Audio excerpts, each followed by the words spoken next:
Hello guys and welcome back to my channel. Today in this video I'm going to bind the Flysky FS-IA8X micro receiver to the Underground FPV Nirvana, and I'm going to mount it on my Dayton M205 quadcopter and head outdoors and test it out. So in this video I'm going to show you the binding procedure, and I'm also going to give you my feedback after finally testing this remote controller. So now, after connecting the FS-IA8X receiver to the flight controller of the Dayton GTM205, I'm going to bind it with the Dark Knight. So first I'm going to remove the propellers. Now let's plug in the battery. And you can see the LED of the FS-IA8X receiver is flashing rapidly, which means now it's on binding mode. Now you have to go to the module setup menu, scroll down, and then hit the bind button. Now it's binding, and the binding procedure was very fast, and as you can see, now this LED is solid, which means that now the receiver is successfully bound. Now as you can see, after turning off the remote controller, this LED is flashing slowly, which means that the TX was disconnected. Now, as far as I know, this receiver doesn't feature any telemetry, but I know that Underground FPV are working on the telemetry feature and they're still developing it, so hopefully soon it's going to be available, maybe not for this receiver, but for the bigger one, because having the ability to read the RSSI is very important. The next thing that we need to do is to configure the new receiver on Betaflight. So what you need to do is to head over to the configuration tab, scroll down, and make sure that IOBS protocol is selected under serial-based receiver. Then we can see, after heading over to the receiver tab, that it's working correctly. Now, one thing that I had to do is to reverse the aileron and the elevator. So in order to reverse them, you need to edit the channel and then go to weight and set it to minimum, which is -100%. So just make sure under Betaflight configuration tab that all the sticks are working properly, and also do not forget to configure your switches. It is done by heading over to the mixer section, and then you can configure the switches. So I configured switch A, switch B, and switch G under channels 5, 6, and 7. So you have to go to the desired channel, hit edit, and under source, just select your desired switch. The next thing I've done is to attach the IA8X receiver on top using a double-sided sticky tape. I know it's not the most elegant solution, but it will do for this test flight. In addition, I also added a buzzer because I'm not sure what is the range of this receiver, so in case things will go wrong, it will help me to find my quadcopter. And by the way, I did discover that if you are going to connect the battery before turning on your transmitter, the RX is going to be set to binding mode. So first turn on the Nirvana and then connect the battery to your quadcopter. It's a good practice anyway to first turn on your radio transmitter and then to turn on the receiver, but anyway, you will have to do it using this receiver. So now I'm going to finally head outdoors and test the Nirvana, and I'll see you in the end of the video in order to give you my conclusion.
So overall, I can tell you that the Nirvana feels very good in the hands, and even though I'm a pincher and not a thumber, and maybe it's more intended to be used with thumbing, I still felt pretty precise. I had some issues with the quadcopter, which I had also before with the Dalton M205, that sometimes it twitches in the air, but this is not because of the remote controller.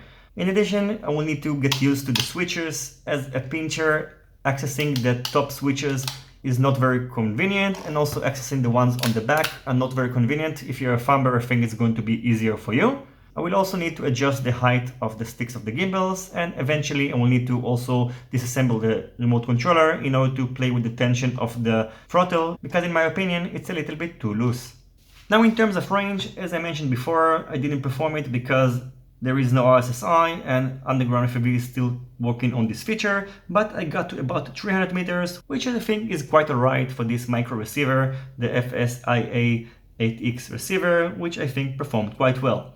I'm going to do some more testings, and hopefully UndergroundFPV is going to release the stable release soon, and then I'm going to do a full review of the features of this remote controller, so stay tuned. So I hope you enjoyed this video. If you have any questions, feel free to ask it in the comment section down below. Don't forget to leave a thumbs up if you like this video, and consider subscribing to my channel and hitting the notification bell if you're not already subscribed. See you in my next videos, and goodbye.